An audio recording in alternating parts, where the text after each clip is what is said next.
ஆண்டவரும் உலக ரட்சகருமாகிய இயேசு கிறிஸ்துவின் இனிய நாமத்தில் யாவருக்கும் என் அன்பின் வாழ்த்துக்கள். கர்த்தர் நாமம் என் புகழிடமே, கருத்தோடு துதித்திடுவே. கர்த்தர் நாமம் என் புகழிடமே, கருத்தோடு துதித்திடுவே. யெகோவா ஈரே எல்லாமே பார்த்துக் கொள்வே. யெகோவா ஈரே எல்லாமே பார்த்துக் கொள்வே. கலங்களப்பா நாங்க கலங்களப்பா, கலங்களப்பா நாங்க கலங்களப்பா. கர்த்தர் நாமம் என் புகழிடமே, கருத்தோடு துதித்திடுவே. கர்த்தர் நாமம் என் புகழிடமே, கருத்தோடு துதித்திடுவே. யெகோவா நிசியே என்னாலும் வெற்றி தருவே. யெகோவா நிசியே என்னாலும் வெற்றி தருவே. ஸ்தோத்திரமே அப்பா ஸ்தோத்திரமே, ஸ்தோத்திரமே அப்பா ஸ்தோத்திரமே. கர்த்தர் நாமம் என் புகழிடமே, கருத்தோடு துதித்திடுவே. கர்த்தர் நாமம் என் புகழிடமே, கருத்தோடு துதித்திடுவே. யெகோவா ராஃபா சுகம் தரும் தெய்வமே. யெகோவா ராஃபா சுகம் தரும் தெய்வமே. கலங்களப்பா நாங்க கலங்களப்பா, கலங்களப்பா நாங்க கலங்களப்பா. கர்த்தர் நாமம் என் புகழிடமே, கருத்தோடு துதித்திடுவே. கர்த்தர் நாமம் என் புகழிடமே, கருத்தோடு துதித்திடுவேன். ஆமென். Price God. பட்சித்த வருஷங்களின் விளைவை உங்களுக்கு திரும்ப அளிப்பேன். யோவேல் 2:25. உங்கள் பிரயாசத்துக்கு தக்க பலனை பெற்றுக் கொள்ளாமலும், உங்கள் உழைப்பின் பயனை உண்ணாமலும், வீணான விரயமும் தேவையில்லாத மன உளைச்சலும் அடைந்து நீங்கள் வேதனைப்பட்டு கலங்கி போயிருக்கலாம். இனி உங்கள் வாழ்வில் இதுவரை உங்களை விட்டு சென்ற ஆசீர்வாதத்தின் பலனை பெற்றுக் கொள்ளும்படியாக தேவன் அவைகளை திரும்ப கொடுக்க போகிறார். எத்தனையோ விதமான நிந்தனையினாலும் அவமானத்தினாலும் கூனி குறுகி தேவன் ஏன் என்னுடைய வாழ்விலே இப்படிப்பட்ட காரியங்களை அனுமதித்தார், உண்மையாக கிடைக்க வேண்டிய உயர்வு மதிப்பும் கூட எனக்கு கிடைக்கவில்லையே என்று மனம் சோர்ந்து போன நிலையில் நீங்கள் இருக்கலாம். ஆனால் இதுவரை அழிந்து போன தொலைந்து போன யாவையும் திரும்ப கொடுக்கவும், மேலும் இனி வரும் நாட்களில் நீங்கள் எடுக்கும் முயற்சிகள், பிரயாசங்கள், உழைப்புகள் அவைகளின் நிறைவும் சிந்தாமல் சிதறாமல் 100% அப்படியே பெற்றுக் கொள்ளும்படியாக கர்த்தராகிய இயேசு கிறிஸ்து உங்களுக்கு கொடுக்க போகிறார். பயப்படாதிருங்கள். உண்மையாக தேவனை பற்றி கொண்டிருக்கும் யாவருக்கும் தேவன் நன்மைகளை நிச்சயமாக கொடுப்பார்.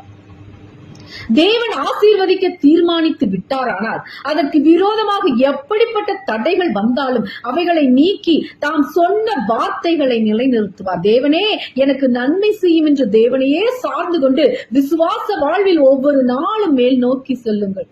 தேவனுடைய வார்த்தைகளுக்கு கீழ்ப்படிந்து உண்மையான அன்பிலும் நீதியிலும் பரிசுத்தத்திலும் உங்களை காத்துக்கொண்டு திட்டமானதாயிருங்கள். உங்களுக்கு விரோதமாக இருந்த எல்லா தீமைகளையும் முற்றிலுமாக உங்களது வாழ்வில் இருந்து நீக்கி மெய்யான சமாதானத்தினாலும் சந்தோஷத்திலும் உங்களையும் உங்கள் குடும்பத்தையும் ஆண்டவராகிய இயேசு கிறிஸ்து நிரப்புவார். நீ கையிடும் எல்லா வேளையிலும் உனக்கு ஆசீர்வாதம் கட்டளையிடுவார். உபாகமம் 28:8. எவ்வளவுதான் உழைத்தாலும் தேவன் ஆசீர்வாதத்தை கொடுக்கவில்லை என்றால் ஏமாற்றமே மிஞ்சும். கர்த்தரின் ஆசீர்வாதமே ஐஸ்வர்யத்தை தரும். நீதிமொழிகள் 10:22. பிரயாசங்கள் நம்முடையதாக இருக்க வேண்டும். காரியங்களை வாக்கிய பண்ணுகிறவர் கர்த்தர்.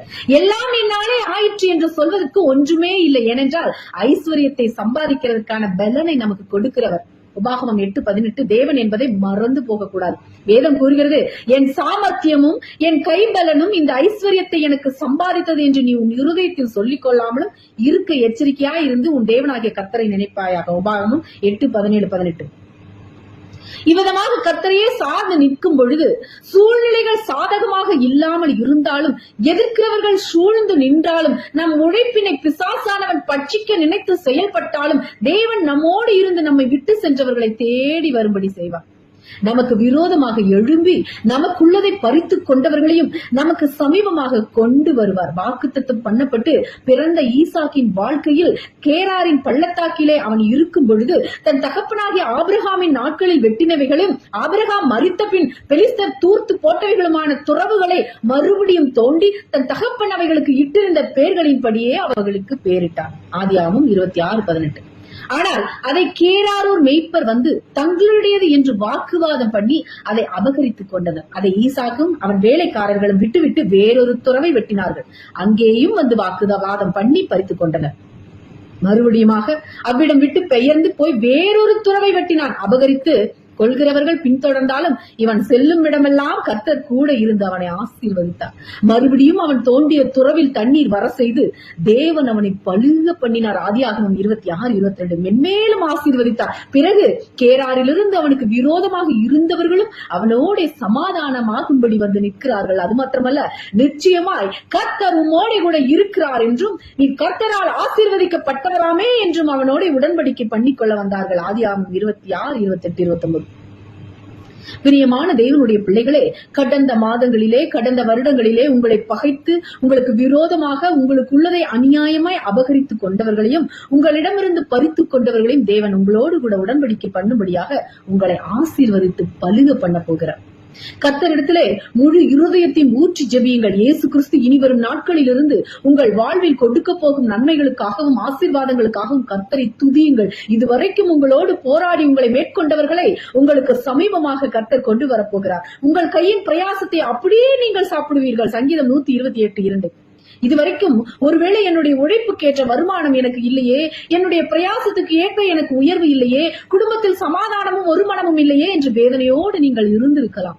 இனி அப்படி இல்லாது உங்கள் உழைப்புக்கும் பிரயாசத்துக்கும் தக்க பலனையும் குடும்ப வாழ்வில் சமாதானத்தையும் சந்தோஷத்தையும் இதுவரை இழந்து போனவைகளை திரும்ப பெற்றுக் கொள்ளும்படியாக தேவன் கட்டளையிட போகிறார். விசுவாசத்தோடு இன்னும் அதிகமாக கர்த்தரை சார்ந்து கொள்ளுங்கள். முன்பு இருந்த உற்சாகத்தை விட அதிக உற்சாகத்தோடு செயல்படுங்கள். உண்மையோடும் நேர்மையோடும் கர்த்தருக்கு பயந்து கர்த்தருடைய வார்த்தைகளுக்கு கீழ்ப்படியுங்கள். இரட்டிப்பாக திரும்ப தருவார். இரட்டிப்பான நன்மையை தருவேன், இன்றைக்கே தருவேன். சகரியா 9:12. செல்வ சீமானாய் இருந்த யோபுவின் வாழ்க்கையில் அவனுடைய ஐஸ்வர்யம், கனம், பிள்ளைகள், சரீர சுகம், மகிழ்ச்சி, சமாதானம் என்று எல்லாவற்றையும் சாத்தான் பட்சித்து போட்டான். ஏன் இப்படி நடந்தது என்று யோசித்து பார்ப்பதற்குள் அடுத்தடுத்து ஒவ்வொன்றாய் அவனை விட்டு போயிற்று. மனிதரில் எவரும் சகித்துக் கொள்ளக்கூடாத பாடுகள், வேதனைகள், நெருக்கங்கள். இப்படிப்பட்ட சூழ்நிலையிலும் கூட யோபு பொறுமையாக இருந்தான் என்று வேதத்தில் பார்க்கிறோம். அப்படிப்பட்ட நிலையிலும் அவன் பாவம் செய்யவில்லை, தேவனை பற்றி குறையும் சொல்லவில்லை. யோபு 1:22. அப்படிப்பட்ட யோபுவின் வாழ்க்கையை தேவன் அப்படியே விட்டுவிடவில்லை. வேதம் கூறுகிறது, கர்த்தருடைய செயலின் முடிவையும் கண்டிருக்கிறீர்கள், கர்த்தர் மிகுந்த உருக்கமும் இரக்கமும் உள்ளவராயிருக்கிறாரே. யாக்கோபு 5:11.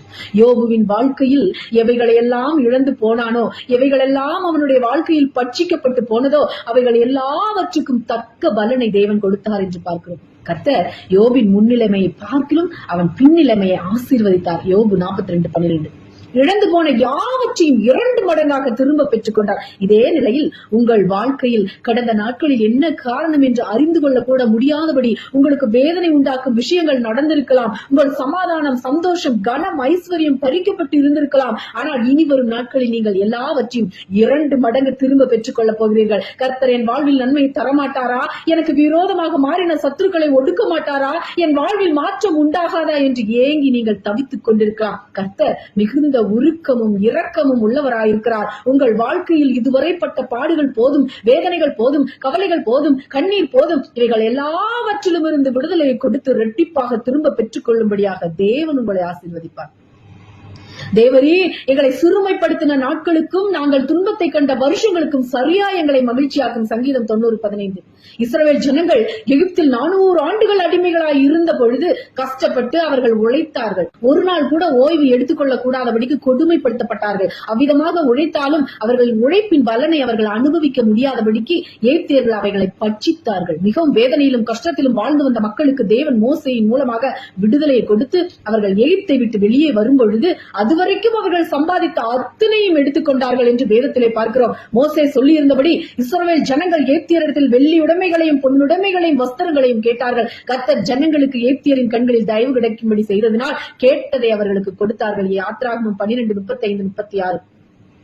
பல வருடங்களாக பட்சிக்கப்பட்ட தங்கள் உழைப்பின் பலன்களை இஸ்ரவேல் ஜனங்கள் ஒரே நாளில் திரும்ப பெற்றுக் கொள்ளும்படியாக தேவன் அவர்களோடு கூட இருந்து பலத்த காரியங்களை செய்தார். எந்த அளவுக்கு சிறுமைப்படுத்தப்பட்டு ஒடுக்கப்பட்டார்களோ அதற்கு மேலாக பலத்த ஜனங்களாக மற்றவர்கள் கேள்விப்பட்டு கலங்கி போகும் நிலைக்கு உயர்த்தப்பட்டார்கள். துன்பத்தை அனுபவித்த வருடங்களுக்கு சரிநிகரால் தேவனால் தேற்றப்பட்டார்கள். தேவனுடைய நேரடி பராமரிப்புக்குள்ளாக, அவருடைய ஆளுகைக்குள்ளாக வந்து அவருடைய சொந்த ஜனங்களாக்கப்பட்டார்கள். இந்நாட்களிலும் கூட யார் இப்படிப்பட்ட சிறுமையோடும் துன்பத்தோடும் இருக்கிறார்களோ அவர்களையும் தேவன் சிறந்திருக்கும்படியாக செய்வார். எவரையும் மேன்மைப்படுத்தவும் பலப்படுத்தவும் தேவனுடைய கரத்தினாலே ஆகும். 1 நாளாகும் 29:12. அவர் சிறியவனை புழுதியிலிருந்து எடுத்து எளியவனை குப்பையிலிருந்து உயர்த்துகிறார். 1 சாமுவேல் 2:8. சிறுமையும் எளிமையும் மாணவனை தூக்கி விடுகிறார். ஒடுக்கப்பட்டவர்களுக்கும் திக்கற்றவர்களுக்கும் அடைக்கலமாயிருக்கிறார். சிறு வயதிலிருந்தே என் வாழ்வில் எனக்கு எந்த பலனும் கிடைக்கவில்லையே என்று ஏங்குகின்றவர்களுக்கு இதுவரை இல்லாத அளவுக்கு ஆசீர்வாதத்தின் மழை தேவன் வருஷிக்க போகிறார். உங்கள் வாழ்வில் பட்சிக்கப்பட்டவைகள் உங்களை தேடி வரும். இரட்டிப்பாகவும் முழுமையாகவும் பெற்றுக்கொள்ளப் போகிறீர்கள். இவ்விதமான ஆசீர்வாதத்தை சுதந்திரித்துக் கொள்வதற்கு நீங்கள் செய்ய வேண்டியதெல்லாம் மற்றவர்களை கனம் பண்ணுகிறதிலே முந்திக் கொள்ளுங்கள். மற்றவர்களையும் புரிந்து கொண்டு விட்டுக் கொடுங்கள். வீண் கசப்புகளுக்கும் பொல்லாத வைராக்கியங்களுக்கும் விலகி தேவ அன்பிலும் ஐக்கியத்திலும் உறுதியாயிருங்கள். கண்மலையின் மேல் கட்டப்பட்டு எவ்வளவு பிரச்சனைகள் தொல்லைகள் வந்தாலும் அசையாமல் உறுதியாக இருக்கும் கட்டிடத்தை போல உங்கள் வாழ்விலும் உறுதியாகவும் ஸ்திரமாகவும் சந்தோஷத்தோடும் சமாதானத்தும் எல்லா விதமான ஆசீர்வாதத்தோடும் நிறைந்திருக்கும்படியாக தேவன் உங்களை நடத்துவார். ஆமே. தேவன் தாமே உங்கள் யாவரையும் ஆசீர்வதிப்பாராக. நீங்கள் ஆசீர்வதிக்கப்பட்டவர்கள். அல்லேலூயா.